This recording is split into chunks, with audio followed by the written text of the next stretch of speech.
Hello, everyone, and welcome to the Planning and Scheduling Professional PSP course. We are here in section 1.1, Planning Development, Input and Data. In the last video, we discussed the first input in this section, which was contract requirements. And in this video, we are going to review and discuss the second input to the planning development process, which is identification of stakeholders.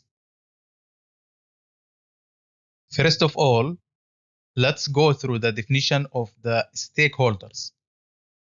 Stakeholders can be individuals, groups, or organizations that may be affected by, or perceive themselves to be affected by a decision, activity, or outcome of a portfolio, program, or project.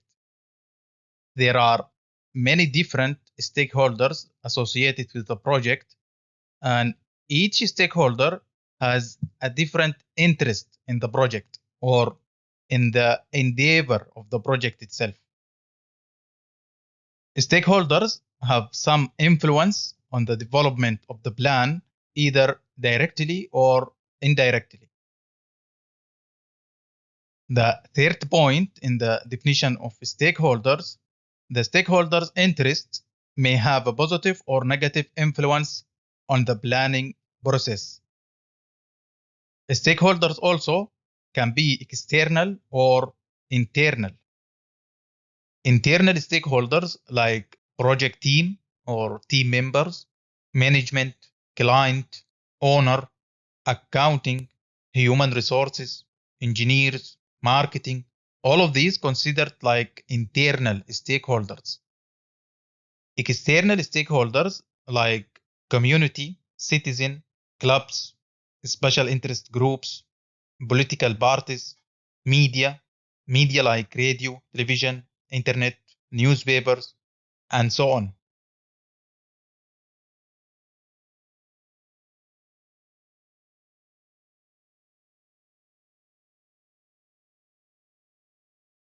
Stakeholders also can affect many aspects of the project, like scope and requirements.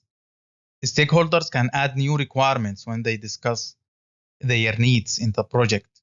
For example, during the planning development phase, local building codes or building standards may be updated. So one of the stakeholders, perhaps the client, may request adjustments to the project specifications. This to ensure compliance with the building codes or standard. Stakeholders also affect the project schedule.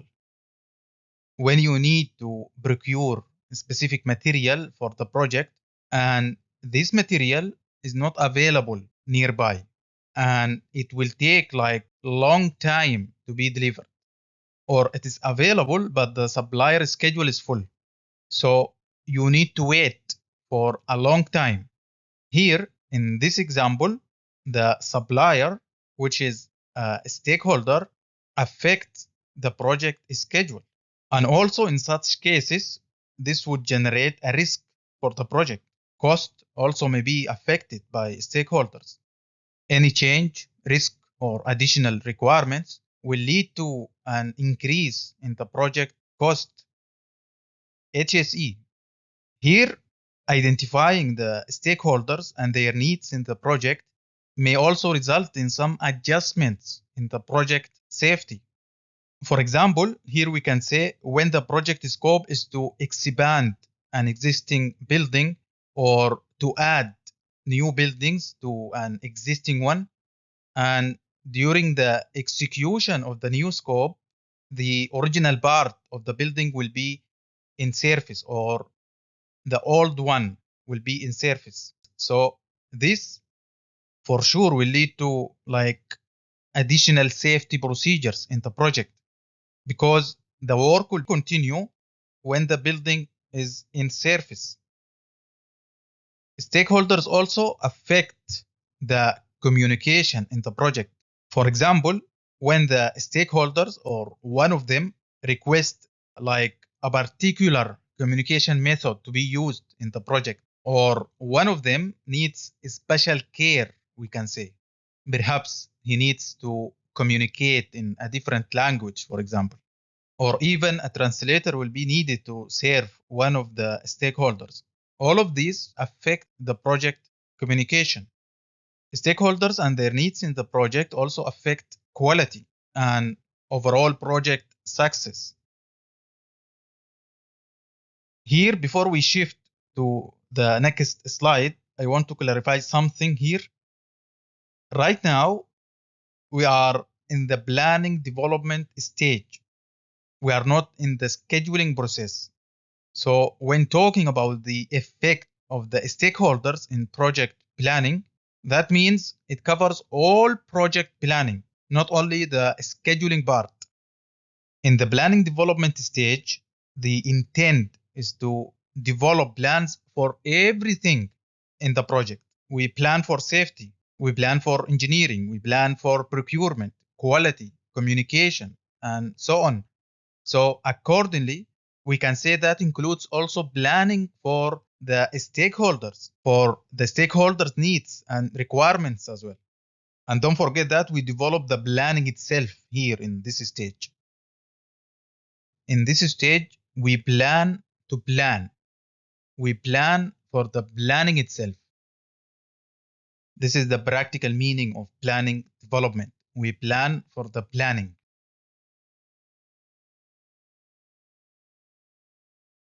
Coming now to the identification of stakeholders. Identifying stakeholders and their needs is a dynamic process, occurs at the beginning of a project and continues throughout the project lifecycle.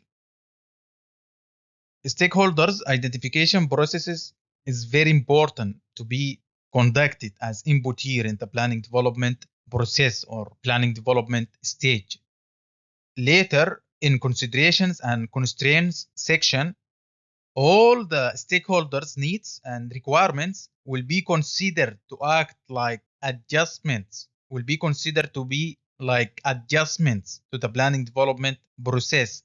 These adjustments or planning considerations and constraints, in addition to the other planning inputs, will form or produce the planning output and deliverables. Planning output and deliverables will be reviewed by the relevant stakeholders before using them again as inputs in the scheduling development process. So this is why it is very important process. So again, identifying stakeholders and their needs is a dynamic process that occurs at the beginning of the project and continues throughout the project lifecycle. And the same for stakeholders analysis as well. Stakeholders analysis is a method of systematically gathering and analyzing quantitative and qualitative information to determine whose interests or needs should be taken into account throughout the project. And it is conducted whenever the identification of stakeholders process exists. When we identify any stakeholder in the project, we should make stakeholder analysis. So in total, the identification of stakeholders process is a key input in the planning development stage or in the planning development process because it affects the whole planning in the project. Assume that you are working in a remote area and you need to procure concrete for the project, but there is no concrete plant available nearby. This is a part of the identification of stakeholders. The stakeholder in this example is the concrete plant. So you should identify this during the planning stage. You should plan either for procuring from outside source or otherwise you should build your own plant in the project. Assume that you are working on a project that requires day and night shift or even 3 shifts. This is part of the identification of stakeholders. You should consider this from the beginning, from the planning development stage or planning development process. So again, the identification of stakeholders is a key input in the planning development process, and it occurs at the beginning of the project and continues throughout the project lifecycle. Stakeholder analysis consideration. Here we can say when analyzing stakeholders in the project, we should consider like several stakeholder aspects, such as stakeholders' power, stakeholders' impact and attitude, beliefs and expectations, and the other aspects surrounding stakeholders' interaction with the project. Here we can say not all stakeholders will be identified to the same degree. For sure, not all the stakeholders have the same importance. So when analyzing stakeholders in the project, we should consider or take into account these aspects of stakeholders' power, impact, attitude, beliefs, and so on. The last thing we can say here in the identification of stakeholders, there are many tools to identify the stakeholders in the project. But without going deeply into all of these, we can summarize them into one or two maximum. And the first one, communication. To identify or to know, or let's say to understand the needs and requirements of stakeholders, just contact them, ask them, communicate with them. The communication here covers all the communication means and methods, we can say. Communicate by talking, talk to them. Communicate by meetings. You can also call for a meeting. You can use emails, letters, and so on. The second and the important one is identification of stakeholders by reading. Read the agreement, read the contract documents, go through the project plans, read the project charter, procurement documents, minutes of meetings, letters, everything. Read all of these and follow the instructions stated in regard to stakeholders' needs and requirements in all of these papers. Then develop what it calls a stakeholders register. Put everything in this stakeholder register and then carry out stakeholders analysis. So you will have an idea about what you are going to take into account as inputs to the planning development process. Here we can say as much as you identify the stakeholders' needs and requirements, you succeed in the planning development. Succeed in the planning development, this means gaining the key stakeholders' satisfaction.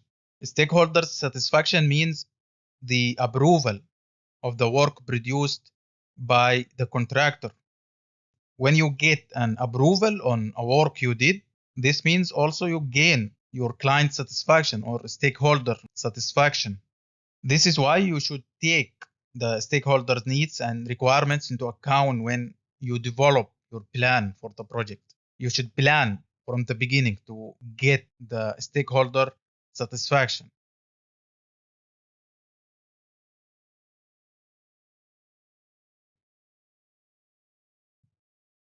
Coming now to the types of stakeholders. For sure, there are many types of stakeholders, but following the PSP study guide, we have three main types of stakeholders. The first one is public agency or public stakeholders. This includes, for example, federal, state, local, school, and university. The second type is private stakeholders. This like owner, developer, individuals or social or political organizations and special interest groups, public agency and private enterprises. Stakeholders also can be engineers, can be also contractors and subcontractors. Stakeholders also can be consultants and vendors. The third type is general public, and this includes, for example, landowner, investor, or citizen.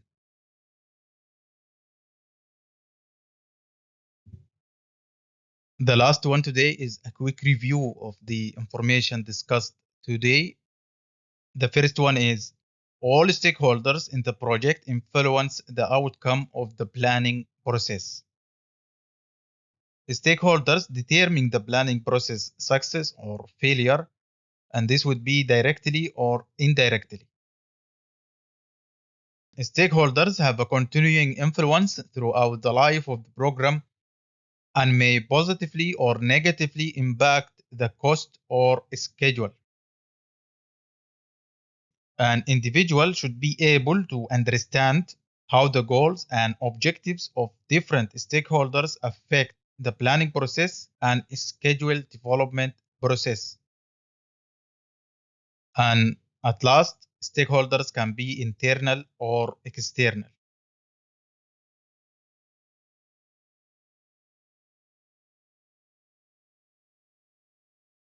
At last, we have today's discussion. In accordance with our topic today, identification of stakeholders, and from your understanding, write two external stakeholders and two internal stakeholders.